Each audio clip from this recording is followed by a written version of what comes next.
അക്കരയ്ക്കു യാത്ര ചെയ്യും സീയോൻ സഞ്ചാരി, ഓളങ്ങൾ കണ്ടു നീ ഭയപ്പെടേണ്ട. അക്കരയ്ക്കു യാത്ര ചെയ്യും സീയോൻ സഞ്ചാരി, ഓളങ്ങൾ കണ്ടു നീ ഭയപ്പെടേണ്ട. കാറ്റിനെയും കടലിനെയും നിയന്ത്രിപ്പാൻ കഴിവുള്ള പടകിലുണ്ട്. കാറ്റിനെയും കടലിനെയും നിയന്ത്രിപ്പാൻ കഴിവുള്ള പടകിലുണ്ട്. അക്കരയ്ക്കു യാത്ര ചെയ്യും സീയോൻ സഞ്ചാരി, ഓളങ്ങൾ കണ്ടു നീ ഭയപ്പെടേണ്ട.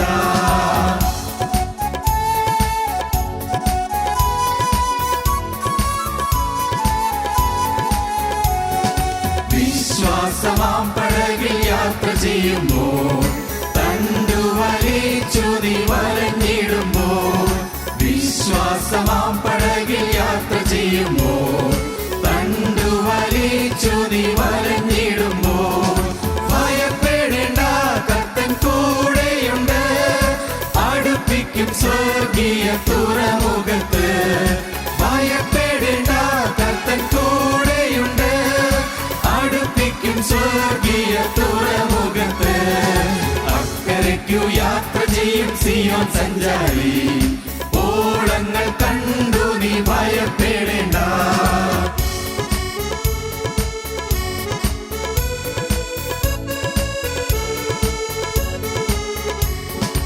എന്റെ ദേശം ഇവിടെയല്ല, ഇവിടെ ഞാൻ പരദേശവാസിയാണല്ലോ. എന്റെ ദേശം ഇവിടെയല്ല, ഇവിടെ ഞാൻ പരദേശവാസിയാണല്ലോ. അക്കരയാണ് എന്റെ ശാശ്വത നാട്, അവിടെ എനിക്കൊരുക്കുന്ന ഭവനമുണ്ട്. അക്കരയാണ് എന്റെ ശാശ്വത നാട്, അവിടെ എനിക്കൊരുക്കുന്ന ഭവനമുണ്ട്. അക്കരയ്ക്കു യാത്ര ചെയ്യും സീയോൻ സഞ്ചാരി, ഓളങ്ങൾ കണ്ടു നീ ഭയപ്പെടേണ്ട.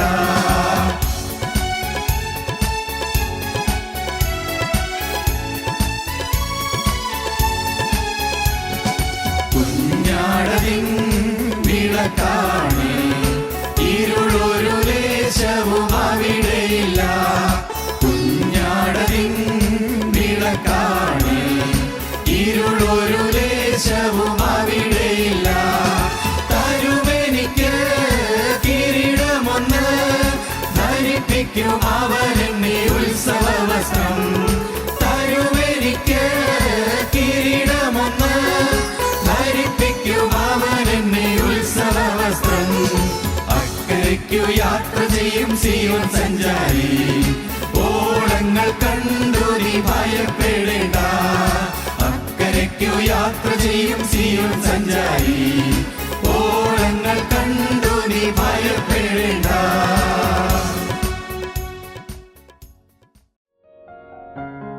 ഞങ്ങളും ക്രൂശിക്കപ്പെട്ട ക്രിസ്തുവിനെ പ്രസംഗിക്കുന്നു. ദൈവ തിരുനാമത്തിന് മഹത്വം ഉണ്ടാകട്ടെ. ലൂക്കോസിൻ്റെ സുവിശേഷം 5-ാം അധ്യായം 3-ാം വാക്യം. അങ്ങനെ അവൻ പടകിലിരുന്നു, പുരുഷാരത്തെ ഉപദേശിച്ചു. സംസാരിച്ചു തീർന്നപ്പോൾ അവൻ ശീമോനോട്, ആഴത്തിലേക്ക് നീക്കി മീൻപിടുത്തത്തിൻ്റെ വല ഇറക്കുവീൻ എന്ന് പറഞ്ഞു. അവൻ പടകിലിരുന്നു, ക്രിസ്തു ശീമോൻ്റെ പടകിലിരുന്നു. ഗലീല കടൽപ്പുറത്ത് നടന്നു വന്ന ക്രിസ്തു മുക്കുവത്തൊഴിലാളിയായ പാവപ്പെട്ട ശീമോൻ്റെ പടകിൽ കയറിയിരുന്നു. അവൻ പടകിലിരുന്നു, പുരുഷാരത്തെ ഉപദേശിച്ചു. സംസാരിച്ചു തീർന്നപ്പോൾ അവൻ ശീമോനോട്, ആഴത്തിലേക്ക് നീക്കി മീൻപിടുത്തത്തിന് വലയിറക്കുവീൻ എന്ന് പറഞ്ഞു. ക്രിസ്തു പടകിലിരുന്നു. നമ്മുടെ ജീവിത പടകിൽ ക്രിസ്തു കടന്നു വന്നിരുന്നാൽ ജീവിതം അനുഗ്രഹമായി. നമ്മുടെ ഹൃദയത്തിൽ ക്രിസ്തു എഴുന്നള്ളി ഇരുന്നാൽ ജീവിതം ശോഭനമായി. നിരാശ മുറ്റിയ ജീവിതത്തിൽ യേശുക്രിസ്തു കടന്നു വന്നിരിക്കുമ്പോൾ ആ ജീവിതം പ്രത്യാശാഭരിതമായി മാറുന്നു. ദുഃഖവും നെടുവീർപ്പും ആകുലവും ആവലാധിയും വേദനയും യാതനയുമായി വലയുന്ന ഹൃദയത്തിൽ യേശുക്രിസ്തു എഴുന്നള്ളി വന്നിരിക്കുമ്പോൾ നമ്മുടെ ജീവിതം പ്രശോഭിതമാകുന്നു, പ്രസന്നമാകുന്നു, സന്തോഷഭരിതമായി തീരുന്നു, സമാധാന സംഭൃതമായി തീരുന്നു. അവൻ പടകിലിരുന്നു. കർത്താവേ, ഇന്ന് അവിടുന്ന് എൻ്റെ ഹൃദയത്തിൽ എഴുന്നള്ളി വന്നിരിക്കണമേ എന്ന് നമുക്ക് പ്രാർത്ഥിക്കാം. യേശുവേ, ഇന്ന് അവിടുന്ന് മനസ്സലിഞ്ഞ് എൻ്റെ ഹൃദയത്തിൽ എഴുന്നള്ളി വന്നിരിക്കണമേ. എന്നിൽ വാഴണമേ, എന്നെ ഭരിക്കണമേ, എന്നെ നിയന്ത്രിക്കണമേ, എന്നെ നടത്തണമേ, എൻ്റെ കർത്തൃത്വം ഏറ്റെടുക്കണമേ. നാഥ, നീ എൻ്റെ ഹൃദയത്തിൽ വസിക്കണമേ. നമുക്ക് പ്രാർത്ഥിക്കാം. അവൻ പടകിലിരുന്നു. ഒരു യൗവനക്കാരൻ വളരെ ക്ഷീണിതനായി നടന്നു പോവുകയായിരുന്നു. അവൻ വളരെ നിരാശനായിരുന്നു. അവൻ്റെ അപ്പൻ അവനെ വളരെ ശാസിച്ചു, പോരാ ശകാരിച്ചു. അതും പോരാ, അപ്പൻ അവനെ ശപിച്ചു. ഈ ബാല്യക്കാരൻ തീർത്തും അവശനായിപ്പോയി. അപ്പൻ്റെ മുഖത്തു നിന്ന് ഒരിക്കലും നല്ല വാക്ക് കിട്ടിയിട്ടില്ല. അന്ന് കിട്ടിയത് നല്ല വാക്കല്ലെന്ന് മാത്രമല്ല, ശാപവചസ്സുകളാണ്, ശാപവാക്കുകളാണ്, ശപിക്കുന്ന വാക്കുകൾ, പ്രാകുന്ന വാക്കുകൾ. അവന് സഹിക്കാൻ കഴിഞ്ഞില്ല. പാവം, അവൻ വീട് വിട്ടിറങ്ങി. അവൻ ദുഃഖിച്ചുകൊണ്ടാണ് പോകുന്നത്. അവൻ വളരെ വേദനിച്ചുകൊണ്ടാണ് പോകുന്നത്. അവൻ്റെ ഉള്ളിൽ നീറി പുകഞ്ഞുകൊണ്ടാണ് പോകുന്നത്. ദേവാലയത്തിൻ്റെ പരിസരത്തൂടെ പോകുമ്പോൾ ദേവാലയത്തിൻ്റെ പടവുകളിൽ, ദേവാലയത്തിലേക്ക് കയറി ചെല്ലുന്ന പടിക്കെട്ടിൽ ഒരിടത്ത് ഒരു വൃദ്ധനായ താപസൻ, പോരാ ഒരു പാവപ്പെട്ട മനുഷ്യനിരിക്കുന്നു. ഇവൻ ഈ യൗവനക്കാരൻ ആ വൃദ്ധനായ മനുഷ്യൻ്റെ അരികിലേക്ക് ചെന്നു. പറഞ്ഞു, എന്നോടൊന്ന് മനസ്സലിയണം, ഞാൻ ഈ കൈ ഒന്ന് പിടിച്ചു കൊള്ളട്ടെ. ആ കയ്യിൽ പിടിച്ചു, വൃദ്ധൻ്റെ കയ്യിൽ പിടിച്ചു. ആ യൗവനക്കാരൻ സ്വന്തം ശിരസിൽ വെച്ചു. പറഞ്ഞു, എൻ്റെ അപ്പൻ എന്നെ പ്രാഗി, എൻ്റെ അപ്പൻ എന്നെ ശപിച്ചു. അങ്ങ് എന്നെ ഒന്ന് ആശീർവദിക്കൂ, എന്നെ ഒന്ന് അനുഗ്രഹിക്കൂ. എനിക്കൊരു സമാധാനത്തിന് വേണ്ടിയാണ്. ആ വൃദ്ധനായ മനുഷ്യൻ ഈ യൗവനക്കാരൻ്റെ ശിരസിൽ കരം വെച്ചിട്ട് പറഞ്ഞു, ബൊനവെന്തുരേ. ഇറ്റാലിയൻ പദമാണ്. ബൊനവെന്തുരേ, നല്ലത് വരട്ടെ, നല്ലത് വരട്ടെ എന്ന് ആശംസിച്ചു. ആ യൗവനക്കാരൻ പിന്നീട് വളർന്നു, നല്ലത് വന്നു. അവനാണ് അസീസിയിലെ ഫ്രാൻസിസ്. പ്രിയപ്പെട്ടവരെ, ജീവിതത്തിൽ വ്രണിത ഹൃദയവുമായി നീങ്ങിയവൻ, മുറിഞ്ഞ മനസ്സുമായി പോയവൻ, ദുഃഖതപ്തമായ ഹൃദയത്തോടെ, നെടുവീർപ്പോടെ, മ്ലാനവദനായി നീങ്ങിയവൻ, അവൻ അനുഗ്രഹത്തിൻ്റെ വാക്ക് കേട്ടു. അവൻ മുന്നോട്ട് നടന്നു. പ്രിയപ്പെട്ടവരെ, ഏതാനും നാൾ കഴിഞ്ഞു. ഒരു ദിവസം ഒരപ്പൻ ഒരു രോഗിയായ കുഞ്ഞിനെ ഈ അസീസിയിലെ ഫ്രാൻസിസിൻ്റെ അടുക്കൽ കൊണ്ടുവന്നു. എൻ്റെ കുഞ്ഞ് രോഗിയാണ്, ഇവന് വേണ്ടി ഒന്ന് പ്രാർത്ഥിക്കണം, ഇവൻ്റെ തലയിൽ ഒന്ന് കൈവച്ച് അനുഗ്രഹിക്കണം. ഈ അസീസിയിലെ ഫ്രാൻസിസ് പറഞ്ഞു, ബൊനവെന്തുരേ. ആ കുഞ്ഞിൻ്റെ ശിരസിൽ അസീസിയിലെ ഫ്രാൻസിസ് കൈവച്ചു. ബൊനവെന്തുരേ. രോഗം മാറി. നല്ലത് വരട്ടെ എന്നാണ് പറഞ്ഞത്. രോഗം മാറി. ആ കുഞ്ഞ് പിൽക്കാലത്ത് ആ കുഞ്ഞ് സെൻറ്റ് ബൊനവെഞ്ചുവർ എന്നറിയപ്പെടുന്ന ഒരു സുപ്രസിദ്ധ സിദ്ധനായി മാറി, ഒരു താപസ ശ്രേഷ്ഠനായി മാറി. ബൊനവെഞ്ചുവർ, സെൻറ്റ് ബൊനവെഞ്ചുവർ. ആ സെൻറ്റ് ബൊനവെഞ്ചുവർ എന്ന് പറയുന്ന പരിശുദ്ധൻ്റെ അരികിൽ വരുന്നവരെല്ലാവരും അനുഗ്രഹം പ്രാപിച്ചു കൊണ്ടുപോയി. വരുന്നവരെയെല്ലാം അദ്ദേഹവും അനുഗ്രഹിച്ചു. ആരെല്ലാം വന്നാലും അനുഗ്രഹിച്ചു. ബൊനവെന്തുരേ. നിങ്ങൾ ഈ വാക്കൊന്നും ഓർക്കണമെന്നില്ല. ഒരു വലിയ സത്യം ഞാൻ പറഞ്ഞു തരാം. നമ്മുടെ അടുത്ത് വരുന്നവരെയെല്ലാം അനുഗ്രഹിച്ചുകൊള്ളൂ. നമ്മെ എതിർക്കുന്നവരെ അനുഗ്രഹിച്ചുകൊള്ളൂ. നമ്മോട് പരിഭവമായിരിക്കുന്നവരെ അനുഗ്രഹിച്ചുകൊള്ളൂ. നമ്മെ വെറുക്കുന്നവരെ അനുഗ്രഹിച്ചുകൊള്ളൂ. നമ്മെ ശപിക്കുന്നവരെ അനുഗ്രഹിച്ചുകൊള്ളൂ. നമ്മെക്കുറിച്ച് ഇല്ലാത്തത് പറയുന്നവരെ അനുഗ്രഹിച്ചുകൊള്ളൂ. നമ്മെക്കുറിച്ച് കിംവദന്തികൾ പറഞ്ഞ് പരത്തുന്നവരെ അനുഗ്രഹിച്ചുകൊള്ളൂ. ബൊനവെന്തുരേ. സ്നേഹിതരെ, യേശുക്രിസ്തു കടന്നു വന്നു, അനുഗ്രഹിച്ചു. യേശു എന്നും അനുഗ്രഹമാണ്. യേശു എന്നും അനുഗ്രഹിക്കുന്നവനാണ്. ദൈവത്തിന് സ്തോത്രം. അബ്രഹാമിനോട് നിത്യനായ ദൈവം അരുളി ചെയ്തു.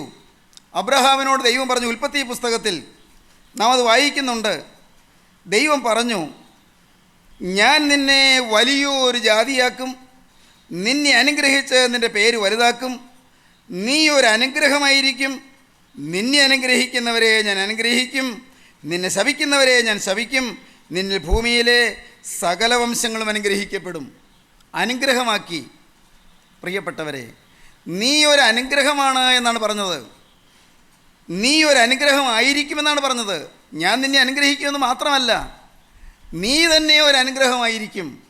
അബ്രഹാം തലമുറയ്ക്ക് അനുഗ്രഹം പകരുന്ന അനുഗ്രഹത്തിൻ്റെ കേദാരഭൂവായി മാറി. സഹോദരങ്ങളെ, അനുഗ്രഹത്തിൻ്റെ വിളനിലമായി മാറി. തലമുറകൾ അനുഗ്രഹത്തിൻ്റെ പ്രകമ്പനം ഉൾക്കൊണ്ടുകൊണ്ട് തലമുറകളിലേക്ക് പകരുന്ന വൈജ്ഞാനിക സമ്പത്തിൻ്റെ ശ്രേഷ്ഠമായ കുലകൂടസ്ഥന്മാരായി മാറി. എങ്ങനെ? അബ്രഹാം അനേകരെ അനുഗ്രഹിക്കുന്നതിനായി മാറി. ദൈവത്തിൻ്റെ അനുഗ്രഹം അബ്രഹാം ലഭിച്ചു. ദൈവം അബ്രഹാമിനെ അനുഗ്രഹമാക്കി തീർത്തു. യേശു ക്രിസ്തു പടകിലിരുന്നു. യേശു വന്നിരുന്നാൽ അനുഗ്രഹമാണ്. ഇന്ന് പ്രിയപ്പെട്ടവരെ, നിങ്ങൾക്ക് അനുഗ്രഹം വേണമോ? നിങ്ങൾക്ക് അനുഗ്രഹത്തിൻ്റെ ഉടയവനെ വേണമോ? അനുഗ്രഹത്തിൻ്റെ പാത്രമാകണമോ? അനുഗ്രഹിക്കുന്നവനെ നിങ്ങൾക്ക് ലഭിക്കണമോ?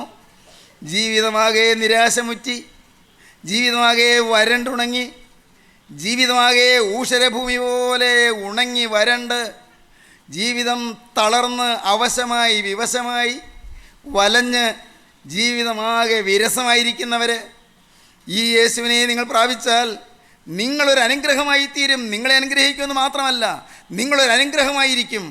തലമുറകൾക്ക് പകരുന്ന അനുഗ്രഹമായി നിങ്ങൾ മാറും. ദൈവത്തിന് സ്തോത്രം. ദൈവത്തിൻ്റെ വലിയ നാമം മഹത്വപ്പെടട്ടെ. ഒരു കൊച്ചുകുട്ടി, അവൻ്റെ കൂട്ടുകാരനോട് ഭയങ്കര ദേഷ്യം, നല്ല ഇഷ്ടക്കുറവ്. നിസാർ പിള്ളേർക്ക് ഇഷ്ടക്കുറവ് ഒരു വലിയ കാര്യമേണ്ടല്ലോ. അവന് നല്ല വഴക്ക്. അവൻ ദേഷ്യപ്പെട്ടുകൊണ്ട് മുടിഞ്ഞു പോകട്ടെ എന്ന് പറഞ്ഞു. അവന് ദേഷ്യം സഹിക്കവയ്യാതെ അവനങ്ങ് ഓടി. ചിലരെങ്ങനെയല്ലേ, ദേഷ്യം വരുമ്പോൾ തന്നെത്താൻ മറക്കും, ദേഹം വിറയ്ക്കും, ചുണ്ട് വിറയ്ക്കും, പല്ലിറുമ്മും, പല്ല് ഞെരിക്കും, ചിലപ്പോൾ കണ്ണ് ചുമക്കും, മുഖം വിയർക്കും അല്ലേ.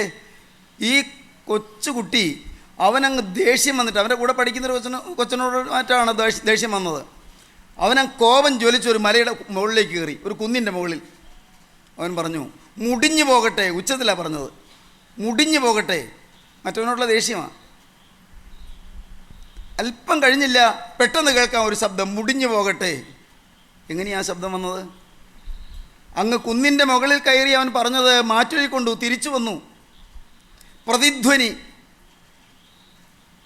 മാറ്റൊലി അവൻ്റെ കാതിൽ വന്ന് അടിച്ചത് മുടിഞ്ഞു പോകട്ടെ എന്നാണ്.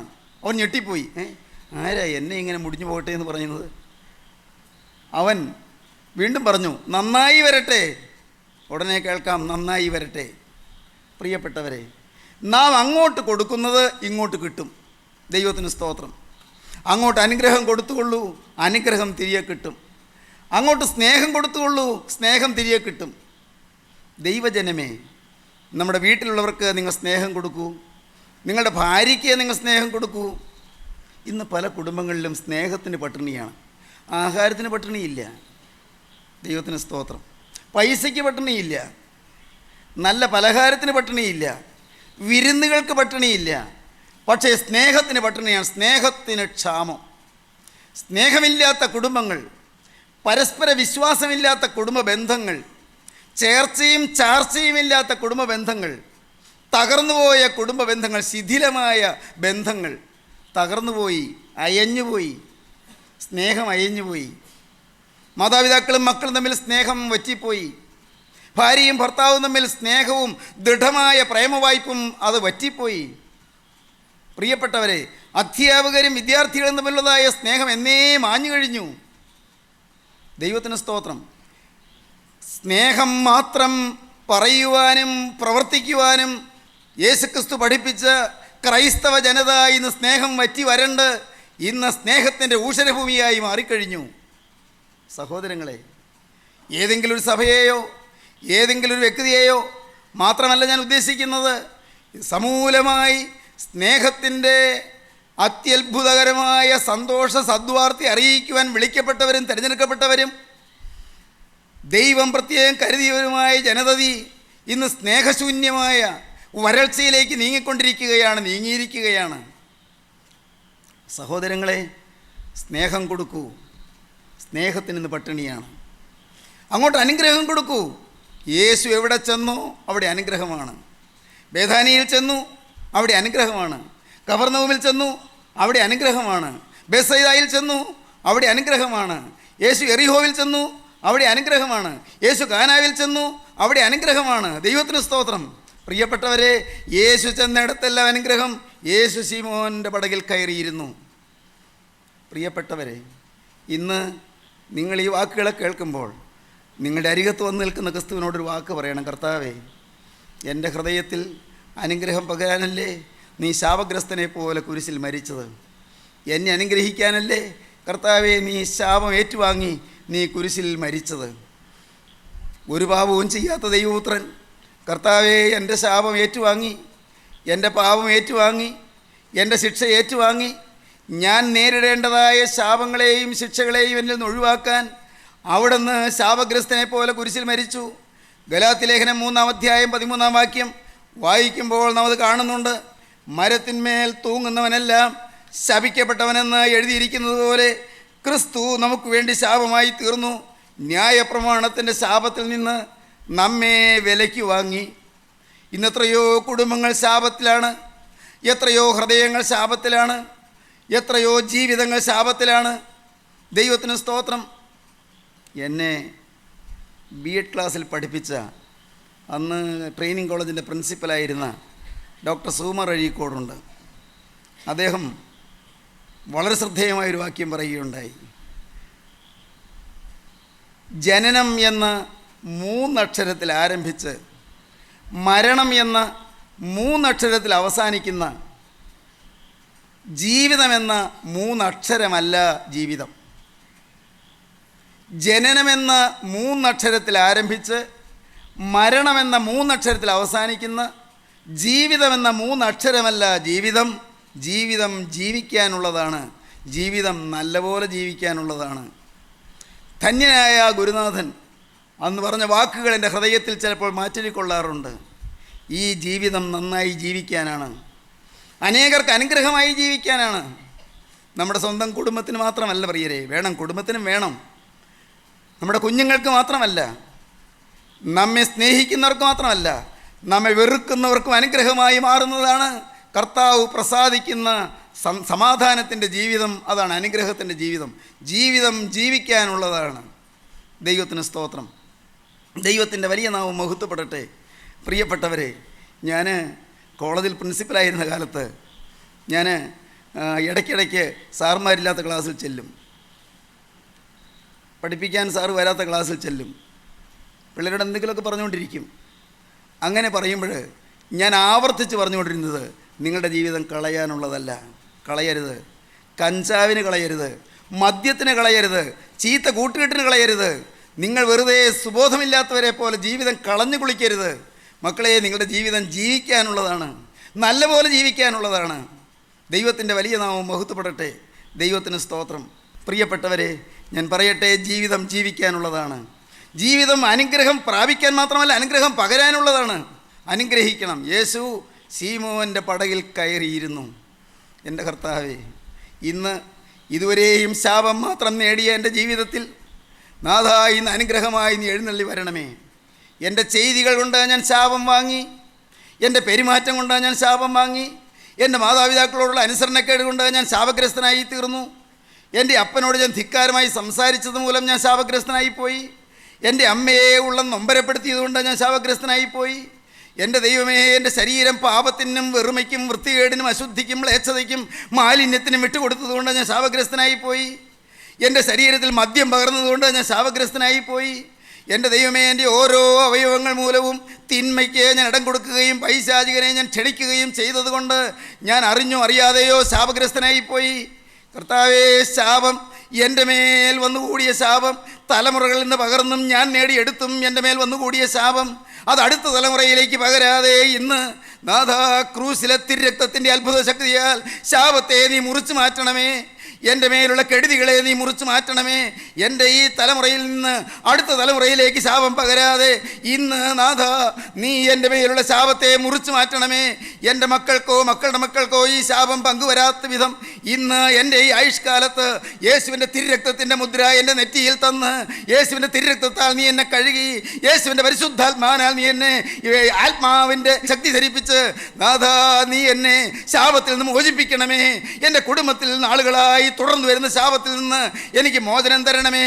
കേടുകളേറെയുണ്ടല്ലോ കർത്താവേ, കെടുതികളേറെയുണ്ടല്ലോ, മാറാ രോഗങ്ങൾ വരുന്നല്ലോ, അനേകം അത്യാഹിതങ്ങൾ വരുന്നല്ലോ, അനേകം ബന്ധനങ്ങളിൽ എൻ്റെ കുടുംബം വലയുന്നല്ലോ, സമാധാനമില്ലാതെ അഴിലുന്നല്ലോ, മന്ത്രവാദവും ആഭിചാരവും ക്ഷുദ്രപ്രയോഗവുമായി എൻ്റെ കാരണവന്മാർ ചെയ്തു വെച്ച വിനകൾ കൊണ്ട് എൻ്റെ കുടുംബം തകർന്നുകൊണ്ടിരിക്കുന്നല്ലോ. എൻ്റെ മക്കൾ ബുദ്ധികേടായി പോകുന്നല്ലോ, അവർ മന്ദബുദ്ധികളായി പോകുന്നല്ലോ. എൻ്റെ മേൽ നിന്റെ അനുഗ്രഹം പകരണമേ. ശാപം മാറ്റാൻ കുരിശിൽ മരിച്ച രക്ഷക, നിന്റെ തിരുരക്തത്തിൻ്റെ അത്ഭുത കൃപ ഇന്ന് എൻ്റെ മേൽ ഇറങ്ങുകയും എന്നെ വിശുദ്ധീകരിക്കുകയും എൻ്റെ മേൽ നിന്റെ ശക്തി പകരുകയും ചെയ്യണമേ. ദൈവമക്കളെ, നിങ്ങൾ പ്രാർത്ഥിക്കണം. ശീമോൻ്റെ പടകിൽ യേശു ഇരുന്നു. എൻ്റെ സഹോദരങ്ങളെ, നിങ്ങളുടെ പടകിൽ വരാൻ യേശു ഇങ്ങ് നോക്കി നിൽക്കുകയാണ്. അവൻ ഗലീലക്കടൽപ്പുറത്ത് വന്നിട്ടുണ്ട്. ശീമോനോ യേശുവിനെ കാണുന്നില്ല. കാരണം അവൻ വളരെ മ്ലാനനാണ്, അവൻ വളരെ ദുഃഖിതനാണ്, അവൻ വളരെ ക്ഷീണിതനാണ്. അവൻ മുഖം വാടിയിരിക്കുകയാണ്, താടിക്ക് കയ്യും കൊടുത്തിരിക്കുകയാണ്. ഒരു പൊടിമീൻ പോലും കിട്ടിയില്ല. ഇന്ന് എന്ത് പറഞ്ഞ് വീട്ടിൽ ചെല്ലും? അടുപ്പത്ത് അരിയിടാനുള്ള വെള്ളം തിളപ്പിച്ച് എൻ്റെ ഭാര്യ ഇരിക്കും. എന്നാൽ ഞാൻ ചെല്ലുമ്പോൾ, വെറും കൈയായിട്ട് ചെല്ലുമ്പോൾ എന്തു പറയും ഞാൻ? അവൾ എന്തു പറയും? എന്തു ചെയ്യും? ഇന്ന് അത്താഴ പട്ടിണിയാണല്ലോ. എൻ്റെ ദൈവമേ, എന്തു വേണ്ടു? ശീമോന് ഭാവി നിരാശാപൂരിതമാണ്, ഭാവി ഇരുളടഞ്ഞതാണ്. ഭാവിയെ നോക്കി നിരാശപ്പെട്ടുകൊണ്ടിരിക്കുന്നവരാരെല്ലാം അവിടെ ഇരിക്കുന്നുണ്ട്.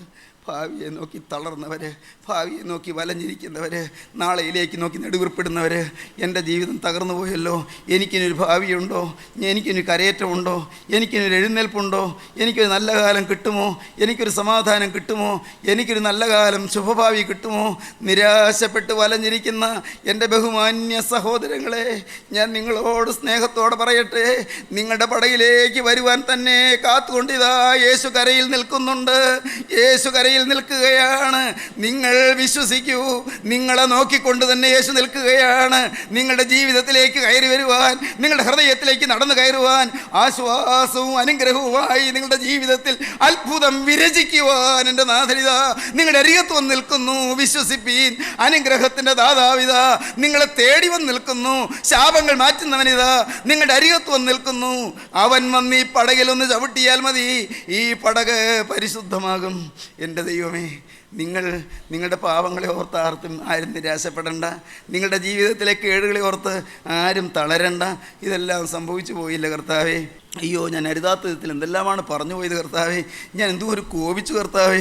അയ്യോ, വേണ്ടായിരുന്നു, ഇപ്പോൾ എനിക്കറിയാം. പക്ഷേ വന്നു പോയല്ലോ കർത്താവേ, ഞാൻ എന്ത് ചെയ്യും? എൻ്റെ ദൈവമേ, ദൈവത്തിന് സ്തോത്രം. പലരുടെയും ഉള്ളം നീറുന്നുണ്ട്, പലരുടെയും ഉള്ളം വളരെ കുണ്ഠിതത്തിലാണ്. ദൈവത്തിന് സ്തോത്രം. ദൈവത്തിൻ്റെ വലിയ നാമം മഹത്വപ്പെടട്ടെ. എല്ലാ ഭാരവും മാറ്റും, എല്ലാ വേദനയും മാറ്റും, എല്ലാ മ്ലാനതയും മാറ്റും, എല്ലാ ദുരിതവും മാറ്റും, എല്ലാ ക്ഷീണവും മാറ്റും, എല്ലാ തളർച്ചയും മാറ്റും. ദൈവജനമേ, അവൻ വന്ന് പടകിലിരുന്നു. മാത്രമല്ല, നാം വായിക്കുന്നത് എങ്ങനെയാണ്? അവൻ പുരുഷാരത്തെ ഉപദേശിച്ചു. ഒരു വലിയ പുരുഷാരം കരയിൽ തമ്പടിച്ചിട്ടുണ്ട്. ഗലീല കടൽപ്പുറത്ത് കുറേ ആളുകളുണ്ട്, പല ലക്ഷ്യത്തോടെ വന്നവരാണ്. മീൻ വാങ്ങാൻ വന്നവരുണ്ട്, പടയിൽ നിന്ന് മീൻ കൊണ്ടുവരുമ്പോൾ അത് വാങ്ങാൻ വന്നവരുണ്ട്. ഗലീല കടൽപ്പുറത്ത് കൂടി നടന്നു പോകുന്ന യാത്രക്കാരുണ്ട്, പലരും ഇവിടെ കടൽപ്പുറത്തുണ്ട്. നടന്നു പോകുന്ന ജനത്തോട് യേശു ശീമോൻ്റെ പടകിലിരുന്ന് സംസാരിച്ചു. എന്തൊരത്ഭുതം! ഈ പാവപ്പെട്ട നിരാശ പുരണ്ട മനുഷ്യൻ്റെ ഹൃദയത്തിൽ ചവിട്ടി നിന്നുകൊണ്ട് വലിയവ ചെയ്യുവാൻ യേശു ഇതാ നിങ്ങളുടെ അരികത്തേക്ക് വരികയാണ്. ആ പടകിൽ കയറിയിരുന്നു കൊണ്ട് കരയിലുള്ള പുരുഷാരത്തോട് സംസാരിച്ച രക്ഷകൻ ഇന്ന് ഇപ്പോൾ പ്രിയപ്പെട്ടവരെ നിങ്ങളുടെ ഹൃദയത്തിൽ ഊന്നി നിന്നുകൊണ്ട്, നിങ്ങളുടെ ശിരസിൽ ചവിട്ടി നിന്നുകൊണ്ട്, നിങ്ങളുടെ ആളത്വത്തിൽ വിരലൂന്നി നിന്നുകൊണ്ട് അവൻ ജനത്തോട് സംസാരിപ്പാൻ പോവുകയാണ്. അവനെ നിങ്ങൾ എതിരേൽക്കുവീൻ, അവനെ നിങ്ങൾ സ്നേഹത്തോടെ ക്ഷണിപ്പീൻ, നിങ്ങളുടെ ഹൃദയത്തിലേക്ക് അവനെ വിളിപ്പീൻ, അവനായി നിങ്ങളുടെ ജീവിതം തുറന്നു കൊടുക്കുവീൻ, അവനോട് നിങ്ങൾ വാക്ക് പറയുവീൻ. ഉടയവനെ, ഇത്രയും കാലം വ്യർത്ഥമായ ജീവിതമായിരുന്നു, ഇത്രയും കാലം പ്രയോജനരഹിതമായ ജീവിതമായിരുന്നു, ഇത്രയും കാലം ശപിക്കപ്പെട്ട ജീവിതമായിരുന്നു കർത്താവേ. എന്നാൽ ഇന്നിതാ എൻ്റെ ജീവിതം ഞാൻ കുരിശിൻ ചുവട്ടിൽ അടിയറ വയ്ക്കുന്നു. എനിക്ക് വേണ്ടി ഒരുക്കിയ തിരുരക്തത്തിൽ, എനിക്ക് വേണ്ടി ക്രൂശിൽ ചൊരിഞ്ഞ തിരുരക്തത്തിൽ ഞാനിതാ എന്നെ തന്നെ താഴ്ത്തി സമർപ്പിക്കുന്നു. എന്നെ കഴുകണമേ, എന്നെ വിടുവിക്കണമേ, പൈശാചിക ബന്ധനങ്ങളിൽ നിന്ന് മോചിപ്പിക്കണമേ, എന്നോട് മനസ്സലിയണമേ. നമുക്ക് പ്രാർത്ഥിക്കാം. ഞങ്ങളുടെ വാഴ്ത്തപ്പെട്ട കർത്താവേ, അൻപുള്ള പൊന്നേശുവേ, ജീവനുള്ള ദൈവമേ, ഈ നല്ല സമയത്തിനായി സ്തോത്രം. അവിടുന്ന് കനിഞ്ഞ് ഞങ്ങളുടെ ഹൃദയത്തിൽ കയറി വരാൻ തിരുമനസ്സായതിനായി സ്തോത്രം. എൻ്റെ കർത്താവേ, പിതാവേ, സ്വർഗ്ഗത്തിനും ഭൂമിക്കും നാഥനായുള്ളവേ, നീ ജ്ഞാനികൾക്കും വിവേകികൾക്കും മറച്ച് ശിശുക്കൾക്ക് വെളിപ്പെടുത്തിയതുകൊണ്ട് ഞാൻ നിന്നെ വാഴ്ത്തുന്നു. അതേ പിതാവേ, ഇങ്ങനെയല്ലോ നിനക്ക് പ്രസാദം തോന്നിയത്.